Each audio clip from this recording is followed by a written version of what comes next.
Hey, I hope you guys are doing good today. We are going to be watching the crab tier list from Lindsay Nickel. Um, I thought this would be a good one to watch, and we haven't watched a Lindsay Nickel video in a while, so I thought we should come back and watch something from her because I really do enjoy her videos a lot. I am interested to see what kind of crabs are on this list because I kind of only know two or three crabs, so I'm going to assume that I'm gonna see some pretty cool ones. If you do get a chance, I'd appreciate if you could leave a like and subscribe. It helps me out a bunch. And I will have Lindsay's video linked in my description below. So be sure to go and subscribe to her, watch her videos, like her videos, all that good stuff. She does an awesome job. But all right, let's see what's on this crab list here.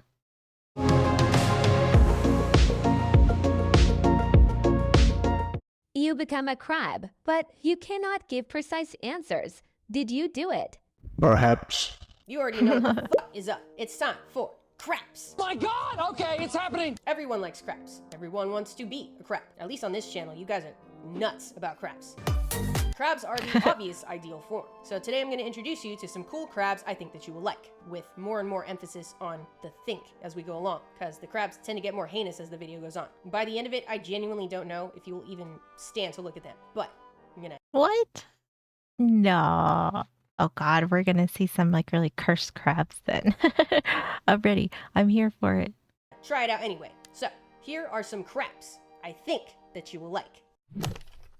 Let's get the general information out of the way. I will not be starting off by defining what a crab is. If you don't know why, go watch this video because I cannot stand to re-explain the pandemonium that is the definition of a crab. In the simplest words possible, there are true crabs, there are false crabs that look like true crabs, that we call crabs, and there are animals that are not true crabs, don't look like crabs, but are still called crab. The crab form is just desirable, which is why crustaceans everywhere have opted into carcinization, the process of evolving a crab form. The true crabs, in the group called Brachyura, founded the original crab shape about 200 million years ago, and like the pattern of every designer brand we know today, the knockoffs started popping up shortly after, mostly in Brachyura's sister group, Anamura, also known as the false crabs. Most of the crabs in today's video are true, honest crabs, but there is one. Okay, so we're gonna see mostly legit crabs. Got it.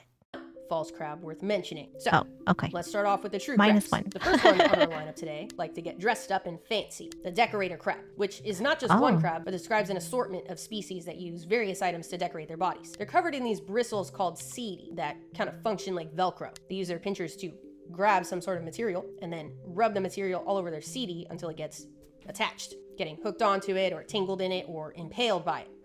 I have never heard of this crab. They just decorate themselves. This is cool to see though. Until it gets attached, getting hooked onto it or tangled in it or impaled by it. It accessorizes. Sometimes the material doesn't stick quickly enough to their liking, so the crabs will use their mouths to change the shape of it. Kind of imagine it like a little rodent. That's so stupid. Whatever, till it fits all nice in the sea. Decorator crabs are found in warm, shallow waters all over the world, where marine life is generally hustling and bustling. So, as you would imagine, there's lots of material in those environments to decorate themselves with, like sponge, algae, seaweed, pieces of urchin or coral, tiny rocks, shells, fucking chips of concrete, anything, really. They're not picky. They're like maximalist collectors, like hoarders, but artsy. This behavior is not just for fun though, and that one was crazy looking. It had so much stuff on it. Maximalist collectors, like hoarders, but artsy. This behavior... Look at all the stuff it collected for itself. Holy moly. Is it heavy? I wonder if it's heavy. Oh my gosh. Is not just for fun though, and you can probably guess the two main reasons why they do it. Yeah, camouflage and defense against predators. Covering yourself in items from your environment naturally helps you blend into your environment and stay hidden from plain view. Some species just get naturally covered in stuff as they're crawling around, which I guess some might just consider a dirty crab rather than a decorator crab, a crab. But sometimes the stuff they use to decorate with is toxic, which is the best case scenario for them, like a piece of anemone or other animal with stingers. They can essentially cover themselves in shields of poison, which is fucking sick. It makes a predator spit them right out. Decorating also helps the crab conduct ambush attacks. A motionless, dirty crab can easily be mistaken for a piece of reef, and then boom, snatch a bitch right up. Since this is a snatch a bitch right up. I love that. It's actually pretty smart though. They get the best of both worlds. If they're covered in poison, then they don't really get eaten. And then everybody thinks they just blend and they're nothing, and then they got a snack. Easy peasy.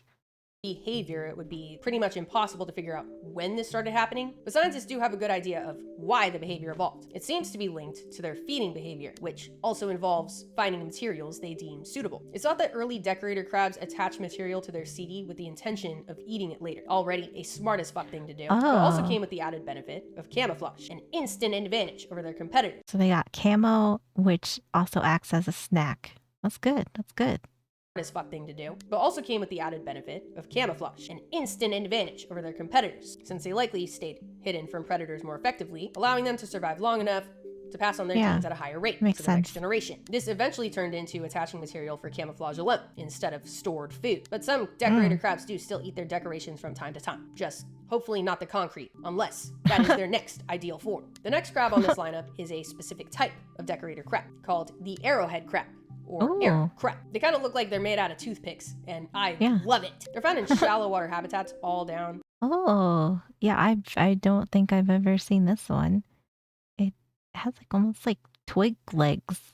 It's kind of cool. They kind of look like they're made out of toothpicks, and I love it. They're found in shallow water habitats all down the western Atlantic Ocean, from North Carolina to Brazil. They've been known to live in groups of up to 6 individuals, which is cool. That is a cool fact about a crab, and that's all they're really. It's a little toothpick crab gang. I like it.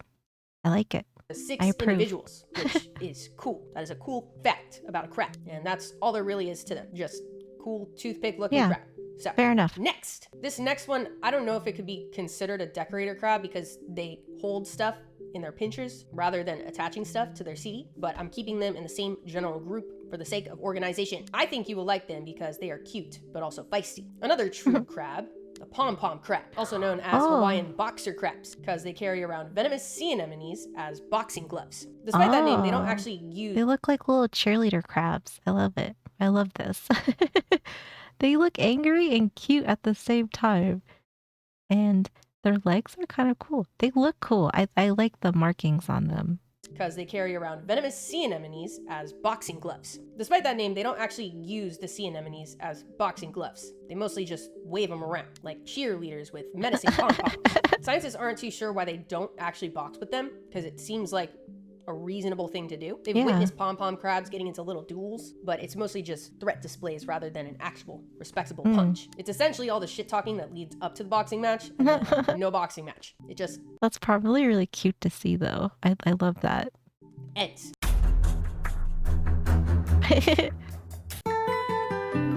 It might be because the anemones are so toxic that a slip of the wrist might lead to the harm of both individuals. Or maybe the anemones, which by the way are typically species Triactis producta, are non-toxic to the crabs, so there's no point in using them in a duel. Either way, it helps in some scenarios, which is why they do it, such as waiting off predators while moving around while they're eating. That's reason enough right there. They've essentially got an AR-15 strapped to their chest, practicing their right to open carry at the local Chipotle. Insane behavior, yes, but there is absolutely... Hey, you know what? It is a hard life in the wild, in the ocean, on land. So I say you do what you gotta do, you know? If that's what it is, so be it. You know? You just gotta survive. Practicing their right to open carry at the local Chipotle. Insane behavior. Yes, but there is absolutely no one that is gonna fuck with them. So, success. All right, the next couple crabs on the list, I'm gonna be honest, I don't know if you're gonna like them. And it gets more questionable as we go along, so just keep that in mind. I like them because they're maniacs. So I think that you will like them. Oh, yeah. The reason why they're in the video, but just bring in the a little crazy disclaimer. Okay, so this next one, I hope that you will like, is the Japanese spider crab. Perhaps. Not so fucking big. They are... I know this one from Animal Crossing. That's about it.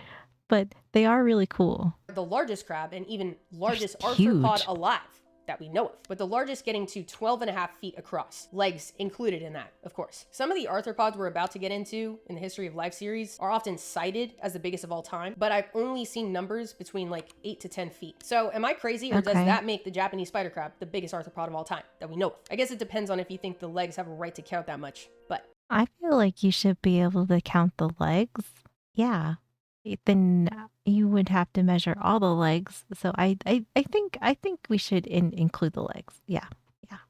crab, the biggest arthropod of all time that we know of. I guess it depends on if you think the legs have a right to count that much. But anyway, Japanese spider crabs tend to live in deeper waters from Japan all the way down to Taiwan. They're found at depths of up to 2,000 feet below the surface of the ocean, but come up to shallower waters during mating season. And by the way, they are also true crabs. Now you might be thinking, I'm not sold. This creature seems godforsaken. I don't see how I could possibly like this. Well, how about this? They're also decorator crabs. The juveniles decorate. That's pretty cute, yeah? The adults don't have to decorate because they're fucking massive, so their size does enough. But hey, decorators as kids is better than no decoration at all. That's actually kind of cute though. That is adorable. I I think they're kind of cute as babies. I like it. I like it. In my book, I think that's fucking cute. They also move really slow. They literally just hang out, scavenging for remains of dead animals and plant matter that grows on their arms that they scrape off and eat, which probably lost you there. Yeah. No. Okay, how about this? They can live up to 100 years old. That's pretty sick. Oh. All right, whatever. If you don't like them, that's fine. But That's a long life. Okay. All right. Well, they live a long time. Self-cleaning, cleanup crew. What's not to like about them? they can live up to 100 years old. That's pretty sick. All right, whatever. If you don't like them, that's fine. But I will need you to definitely strap in for this next one. Matter of fact, double strap in. The only false crab on our list today, the coconut crab, the sewer rats of the crab lineage. Here's why. They are thieves. They are uncomfortably large and do things you wouldn't like them to given their size. They are circumstantially poisonous and their diet is asinine. Let me break it down. As you can see, they live on land exclusively. Adults will drown in the ocean. Yes, this crab will drown in the ocean. They have a respiratory system that developed exclusively. I've seen these, but I didn't know that they are like land based and that they could drown in water. I did not know that, but I have seen pictures of these. They're enormous. They look a little scary. Aren't these the ones that like will eat people too? Or I mean, like I guess not totally eat them, but won't they come in like if you're hurt or something and you're stranded? And let's say like you broke your leg and you're bleeding out. Won't they come and like nibble on you? Crab will drown in the ocean. They have a respiratory system that developed exclusively for air, which is fine on its own, I guess. You know, a crab exclusively living on an air-breathing crab is fine, but they get to like 3 feet long and hold the record for the heaviest and largest living terrestrial invertebrate that we know of. 10 pounds is pretty heavy. That's a pretty hefty crab. Yeah. That, combined with the fact that their life is on land, makes me a little bit uncomfortable, to be honest. Just feels like something that went wrong, you know? Like that shouldn't have happened. Coconut crabs aren't born on land, though. After 2 coconut crabs mate, the females release the eggs into the water. Even though the adults don't live in water, they're still generally near it, on the east coast of parts of Africa and some surrounding islands in the Indo-Pacific. When the eggs hatch in the water, the larvae spread out all over logs and floating coconuts for like 4 to 6 weeks. Then they go into their next stage, which is like a shrimp-like stage. They look like shrimp. They live in the seabed for a while. Then they start moving towards the shore, spend some time in the high tide zone, and then go to land, where they live for up to 60 years. Yeah, 60. 60 years? Man, these crabs got long-ass lives. God damn. Go to land, where they live for up to 60 years. Live your best life, yeah, I guess. 60. As adults, they dig these insane burrows underneath the roots of coconut trees and line the burrows with husks of coconuts. So, as you would guess from what their name suggests, the coconut crab eats coconuts, specifically young green coconuts, which means, yes, they scale trees for coconuts. This 3-foot-long crab has legs like claws they use to fucking free solo up a tree, rip open a young coconut, and eat the flesh inside. Do you know what kind of strength it takes to open up a coconut? Have you ever tried to rip open a coconut? They're pinch. No, but I'd imagine it's insanely hard though. It's really hard. These things are strong. Inside. Do you know what kind of strength it takes to open up a coconut? Have you ever tried to rip open a coconut? Their pinchers are absolute weapons. In 2016, scientists tested a ton of crabs to see what the strength of their pinchers was. Found out they have a maximum pinch force of over 1,700 newtons. Wow. For comparison, our bite force is like max 1,300 newtons. Coconut crabs also have the strength to lift a 10-year-old if they wanted to, and they've been known to crush the fingers of people who handle them in a way they don't like. Holy. Valid. If you were to classify crabs as different states, the coconut crab would definitely be Florida, because not only do they eat young coconuts, they've also been known to eat various fallen fruits, nuts, but also rats, chickens, seabirds, other crabs, and really anything they can get their big meaty claws around. So they're just well-rounded, that's all. They just have a well-rounded diet. Chickens, seabirds, other crabs, and really anything they can get their big meaty claws around. They've been seen climbing trees to hunt birds, dude. A crab Oh, climbing a tree to attack and eat a bird. Depending on the ecosystem, man, wildlife is just crazy, it's like all bets are off, I feel like, with anything, you know? Like, as much as we try to put them in certain boxes, I don't think we can, It's just they're gonna do what they're gonna do.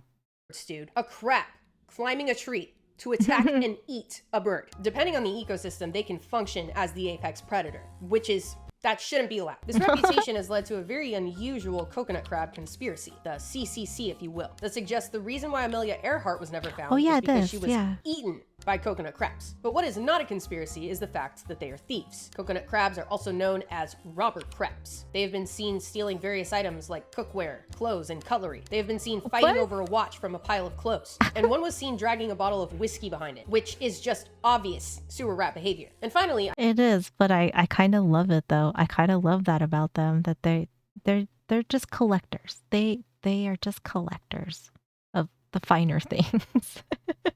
one was seen dragging a bottle of whiskey behind it, which is just obvious sewer rat behavior. And finally, I mentioned that they are circumstantially poisonous. They're not poisonous on their own, but something about their diet makes them poisonous on occasion. It's thought to be the Oh. sea mango that has this effect, but there have been cases of coconut crab poisoning. Different groups eat the coconut crab. Some islands consider them an aphrodisiac, while others consider them a bad luck charm that can lead to serious illness and even death. Both reputations may be due to poison. Who's to say, really? Regardless, coconut crabs are from the trenches, and for that reason, I think Yeah. they belong on this list. But let me I know what you agree. think, and also let me know if I you want me to approve. make a part 2, because I have more crabs that I could show you. All right, on to the questions. If you weren't so dead set on cramming evolutionary theory down our throats, I'd be more inclined to watch your content. What?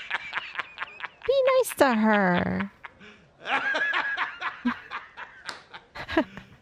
You serious? From a scientific point of view, what is your idea of souls and how humans are different from other species in the way that only we have a soul? This is definitely more of a philosophical question that kind of starts with what you would count as a soul. Like, if you consider consciousness an indicator of a soul, then humans are not the only animals with souls. There are plenty of books Yeah. with research on studying consciousness in different animals and whether or not they can, recognize themselves in a mirror. I don't have the one that I'm reading right now. I packed it up because I'm moving. But this is kind of a tricky question to answer because understanding, like measuring consciousness, is really difficult, and using these, human-made parameters to figure out if an animal is conscious is not, it's just really biased. She makes a really good point there that I think that goes back to like how we try to humanize animals too much, or we put too many, we invest a lot of human like characteristics and qualities into animals, but at the end of the day they're still animals. And I think just because like they don't fit in the like, humane box or whatever, or like humanity box, doesn't mean that they're not like conscious or have a soul or something. So yeah, that does seem like more like a philosophical angle question type deal. To figure out if an animal is conscious is not, it's just really biased. And so obviously right now we're in a time of scientific discovery that we're realizing that a lot of previous understandings of the level of intelligence of animals, why did I choose this one? This one's really philosophical.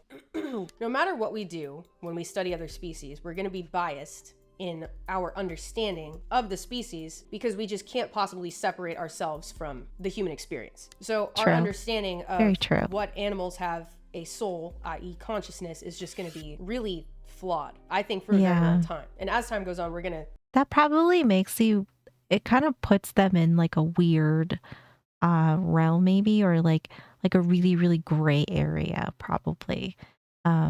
Because we have like our definition maybe of what conscious is, but they're animals, and it doesn't mean that they don't. It just might be different than humans. What animals have a soul, i.e. consciousness, is just going to be really flawed, I think, for a very long time. And as time goes on, we're going to continue to learn that a lot of animals are a lot more advanced than we gave them credit for, and that's already happening. We used to think that all species of snakes were solitary and they didn't like interacting with other snakes, but it turns out garter snakes live in groups and have like actual like friend groups and look for each other and That's find each other when they cute. get separated. We're starting to have fucking conversations with whales using AI. I think consciousness is going to be expressed in a variety of ways that we just don't know how to interpret right now, or maybe ever. Good Who point. knows? But I think the study of that is really interesting, and I've been getting into some books about it. I've been reading one for a while. I've only read a couple chapters. I think it's Consciousness by Susan Blackmore. So if you want to read more about it, check that out. I think chapter 10 specifically talks about consciousness in other animals. So yeah, I would say Okay. humans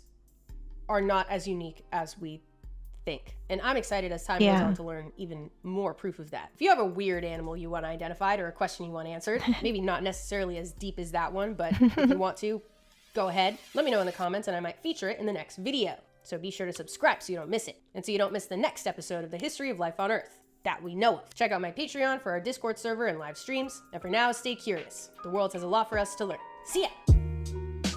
I thought this was great. I really enjoyed this one. I liked all the crabs on this list. They're all kind of cool. Coconut crab is like the raccoon of crabs. That one might actually be my favorite because they just seem like they are kind of unhinged though. Let me know what your favorite crab is off of this list, or your favorite crab in general. If you know of any other crazy ones, let me know. But this was great. Loved it. Thank you so much for hanging out with me. I really appreciate you guys being here.